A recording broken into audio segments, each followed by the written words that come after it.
Hey, hey, hey, hey. So I'm back and I am doing this video on Moon in the partner's second house synastry. Okay, now this placement can definitely be an interesting placement. You know, it's reminding me a little bit to compare it with the moon in the fourth house, because the moon in the fourth house is like having both people operate out of moon energy towards each other, where things are emotional and there can be a lot of losing stable grounds, in a relationship or with the interaction of between the two. Here can bring a more anchored down practical aspect to the interaction with each other, the emotional um the emotional aspect to the relationship. And here the moon person can feel like the house person is the one that anchors them down, that stabilizes or calms down their emotions and feelings about stuff. They really do feel support from the house person, okay? Because you got to think of it like this. The second house is a practical house, It's a house of love. It's a house of beauty. It's a house of money. It's a house of tradition. It's the house of comfort. So this definitely can identify a relationship between two individuals or just people in a relationship, where the relationship is really comfortable. It's built out of comfort. These two really do accept each other for their natural selves. You can see this couple go out with each other and be around each other, dress comfortable. They don't feel like they really have to go out of the way to become something that they have to do to appease other people.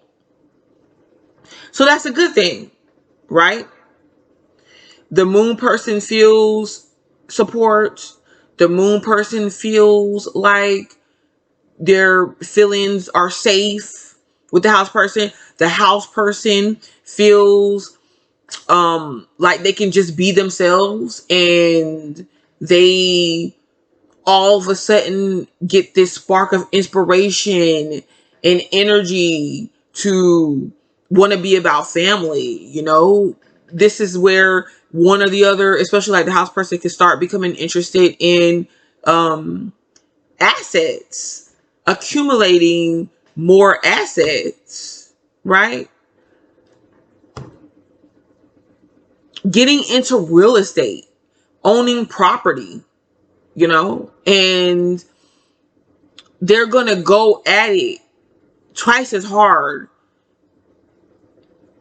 with the moon person than what they would have done with just themselves. Maybe they never even taken an interest in any of these things prior to meeting the moon person, and after meeting the moon person, this is something that they decide, hey, this may be very good to get into, to build off of, to accumulate, especially for the future, right? Well, the problem that arises, and I don't even want to call it a problem, but it can be challenging, is the interaction between each other when it comes to what one person values versus what the other person values. And they can find themselves in little disputes over what that is. And this could be even in, the aspect of like when I talked about doing the investments and stuff like that in real estate. Well, there could be a common thing of wanting to build assets, right? Wanting to build some type of security in that area, but there could be conflict and challenge on what to build that on, what to build that in, what to build that with. And it's nothing more than an outer reflection of what's going on within them. With these challenges and disputes, it's just a manifestation outwardly of what is really taking place between them two inwardly, like their personal connection and relationship and interacting with each other. And it could simply be, the moon person may feel that the house person is not really valuing their emotional side of things. Because the moon person can very well want to come to the house person with on an emotional level. Like, I'm feeling this way and this is why, I would prefer like you work less, or you value or appreciate what I add to this experience or to our relationship. And it kind of seems like you're finding it very hard to do, or you're not accommodating me in this area. And the house person can be very practical, loving, because there's a loving vibe here, but very practical, where the moon person just wants support. They may not want to be told what to do when they disclose their feelings and, things that they're thinking. They may just want to vent. And the house person automatically looks for some sort of solution, and it's usually some sort of physical, practical solution that the moon person is really not asking for. The moon person is just like, I get it, but I'm not looking for a solution like that necessarily. I'm just looking for your support. And the house person feels like the moon person is just whining and, being insecure.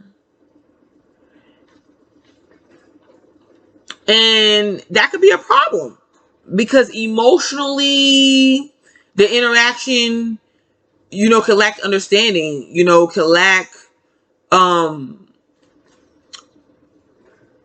because of that lack of understanding, because it can always seem like, a hit and miss. The house person is like, I can never really satisfy the moon person. The moon person is like, okay, the house person is not really understanding where I'm coming from. They're not seeing where I'm coming from. And right there, I'm going to tell you the solution to your problem is communication. Because most every time when you're dealing with some type of moon aspect in synastry, there's a lot of unspoken things. And it's more intuitive. It's like the moon all of a sudden starts feeling like, hey, you should be in tune with me. You should understand what I'm going through. You should know what I'm feeling by the way that I'm acting, and you don't. So what is that about? But you'd be surprised at how many times one person is missing the cues of another person, or they become confused by the certain interaction, and it's like, okay,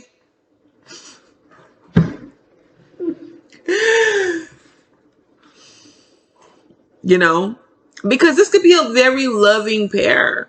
The moon falling into the house, a house that Venus represents.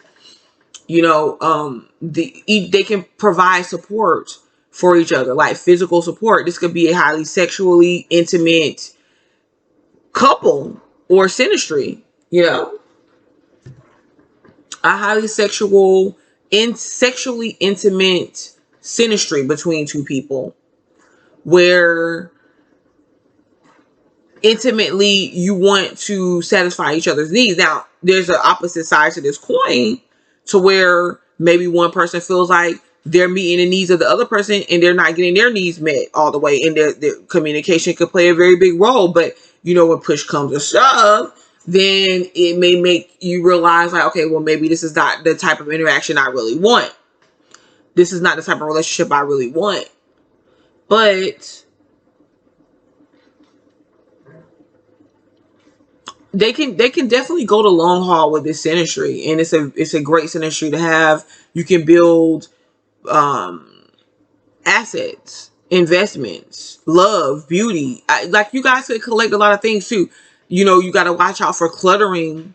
I like cluttering with cars, with appliances, with things that you have, but it's not really serving a purpose.